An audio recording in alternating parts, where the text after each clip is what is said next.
Maria dari Magdala menggerakkan bibirnya untuk mengajukan sebuah pertanyaan, dan dalam melakukannya wajahnya masih memerah.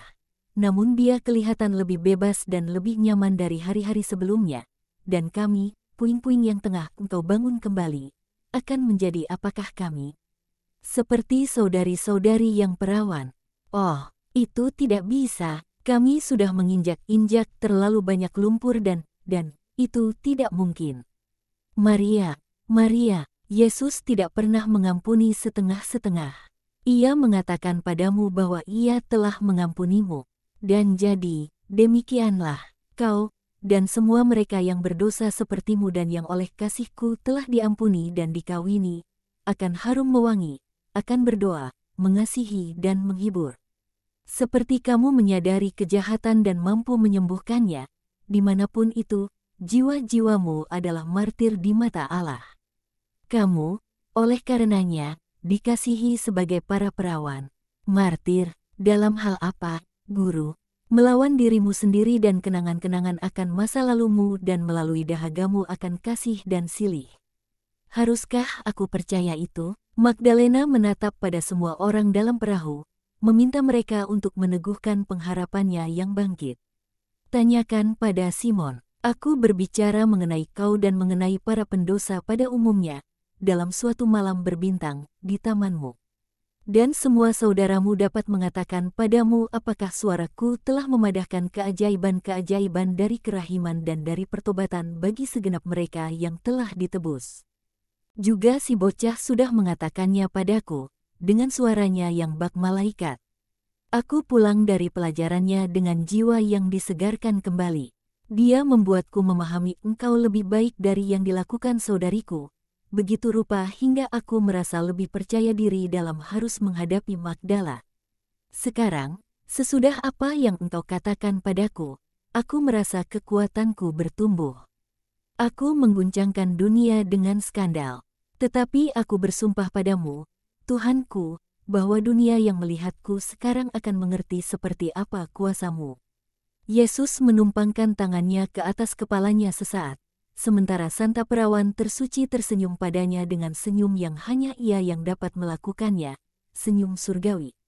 Di sanalah Magdala, terbentang di pesisir danau, dengan matahari terbit di depannya, dan gunung Arbela di belakangnya, melindunginya dari angin, dan lembah berbatu-batu yang curam, sempit dan liar melalui mana sebuah aliran kecil air mengalir masuk ke dalam danau. Pesisir yang curam terhampar ke arah barat, suatu pemandangan indah yang sangat menarik hati. Guru, teriak Yohanes dari perahu yang lain, itu dia lembah retret kita, dan wajahnya bersinar seolah matahari menyala dalam dirinya. Ya, lembah kita, kau mengenalinya, tidaklah mungkin melupakan tempat-tempat di mana kita menjadi akrab dengan Allah, jawab Yohanes. Kalau begitu aku akan selalu ingat danau ini. Sebab adalah di sini dulu aku bertemu dengan engkau. Tahukah kau, Marta, bahwa suatu pagi aku melihat guru di sini? Ya, dan kita nyaris semuanya meluncur ke dasar. Baik kamu maupun kami, perempuan, aku dapat yakinkan kau bahwa para pendayungmu ini tidak berharga barang sepeser pun, kata Simon, yang sedang melakukan manuver untuk tiba di pantai.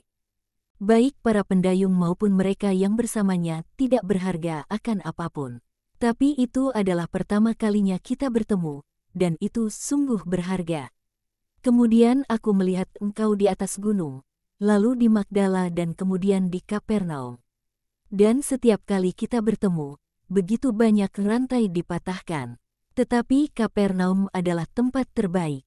Engkau membebaskanku di sana. Mereka mendarat di mana yang lain-lainnya sudah turun dari perahu yang lain.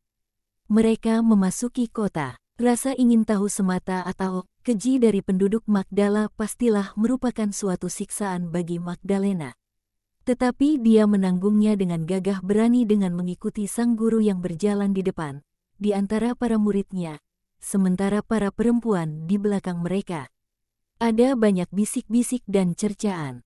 Semua orang yang sebelumnya berpura-pura menghormati Maria, sebab takut akan pembalasan, sementara dia dulu seorang nyonya yang berkuasa di Magdala, Sekarang sesudah mereka melihatnya sederhana dan polos dan tahu bahwa dia sudah meninggalkan teman-temannya yang berkuasa demi kebaikannya, mereka merasa berani menghinanya dan mencelanya. Marta, yang menderita sebanyak saudarinya, bertanya kepadanya, "Apa kau ingin pulang?" "Tidak, aku tidak akan meninggalkan guru, dan aku tidak akan mengundangnya ke rumahku, hingga rumah itu disucikan dan setiap jejak masa lalu sudah dihapuskan. Tapi kau menderita, saudariku, aku pantas mendapatkannya, dan dia pastilah sungguh menderita." Wajahnya yang memerah dihiasi kucuran keringat yang bukan karena udara panas. Mereka menjelajahi Magdala menuju perkampungan-perkampungan miskin, hingga sejauh rumah di mana mereka berhenti kali lalu. Si perempuan terperanjat saat mendongakkan kepalanya dari papan cuci dan melihat siapa yang menyalaminya. Dia mendapati Yesus berhadapan muka dengannya bersama perempuan yang termasyur dari Magdala, yang tak lagi berpakaian mewah dan mengenakan perhiasan-perhiasan. Sebaliknya, dia mengenakan sehelai kerudung linen tipis, gaun berwarna ungu biru periwinkle, yang tertutup hingga ke leher dan yang pastinya bukan gaunnya sendiri. Sebab gaun itu terlalu sesak dan sudah dipermak untuknya. Dia membalut diri dengan sehelai mantol tebal, yang pastilah merupakan suatu siksaan pada cuaca panas seperti itu. "Apa kau mengizinkan aku untuk tinggal di rumahmu dan berbicara kepada orang-orang yang mengikuti aku?" Yakni, seluruh Magdala, sebab seluruh populasinya sudah mengikuti rombongan apostolik itu. "Mengapakah bertanya padaku, Tuhanku? Rumahku adalah rumahmu." Dan dia menyibukkan diri membawa kursi-kursi dan bangku-bangku untuk para perempuan dan para rasul.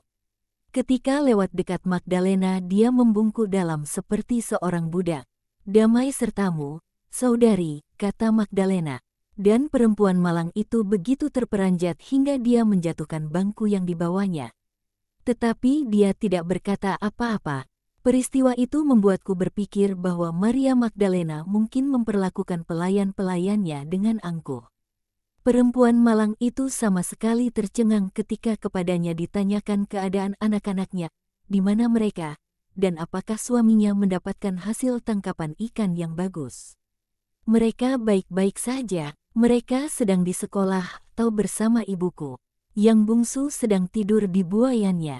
Suamiku mendapatkan hasil tangkapan ikan yang bagus dan akan memberikan perpuluhannya kepadamu sehubungan dengan itu. Tidak lagi perlu, gunakan itu untuk anak-anak. Boleh aku menengok bayinya? Marilah, orang banyak sudah memadati jalanan."